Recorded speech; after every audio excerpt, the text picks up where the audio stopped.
puso akong nagpapasalamat sa bawat isang kasapi ng Community Investigative Support. Palakpakan niyo po yung iyong sarili.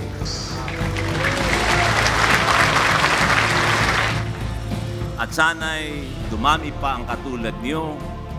Marami po kaming umaasa na ang pagbabago sa bansang ito hindi lamang manggagaling sa mga taong may tungkulin at hinalal, kundi sa mga ordinaryong mamamayan na ang kanyang pananaw hindi lamang po sa pangkasalukuyan, kundi pa sa darating na panahon ng mga tao, mga anak po nating umaasa na ang liwanag po ng bansang ito ay malapit ng makamit. Maraming salamat po muli. Magpapaalam na po ko. Maraming salamat din sa pag-anyaya. Thank you very much, Honorable Jesse Robredo, our symbol of gratefulness for your time.